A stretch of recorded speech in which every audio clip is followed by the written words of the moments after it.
We've all heard the biblical origins of Christmas, but societies have been celebrating light and birth in the darkest days of winter centuries before Jesus walked the earth.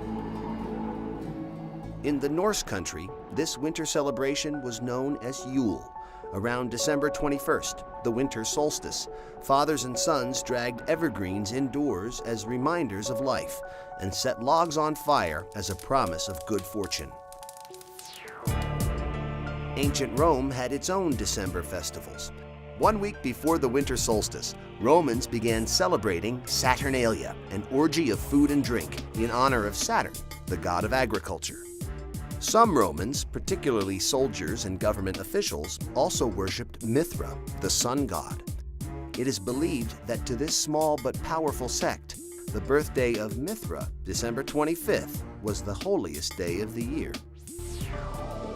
By the 1st century AD, pagan traditions were being challenged as Christianity took hold throughout the empire. But Christ's birth date remained a mystery, since the Bible doesn't mention exactly when he was born. Since pagan Rome already celebrated the birth of Mithra on December 25th, it is theorized the Church adopted the date as the birth of the Christ child. In the 4th century, the Church made it official, declaring December 25th as the feast day of the Nativity. The Church knew it could not outlaw the pagan traditions of Christmas, so it came to accept them. The evergreens traditionally brought indoors were decorated with apples, symbolizing the Garden of Eden. These apples would eventually become Christmas ornaments. The story of Santa Claus also begins in the 4th century with the death of Nicholas, a beloved Turkish bishop. The anniversary of his death became known as St. Nicholas Day. On December 6th, good children woke to gifts from the kindly saint. Bad children sulked away with nothing. In Holland, he was known as Sinterklaas.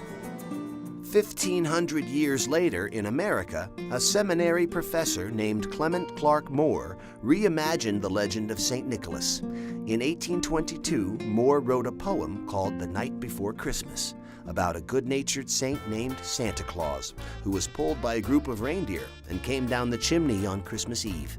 Like St. Nicholas, Santa Claus spread good cheer and gave gifts to children. Less clear was exactly what this Santa Claus looked like. Then in 1863, Thomas Nast, a cartoonist for Harper's Weekly, settled the matter once and for all with his version of the Christmas saint. Nast's Santa was rotund and jolly, with a full white beard and a sack full of toys. An American icon was born.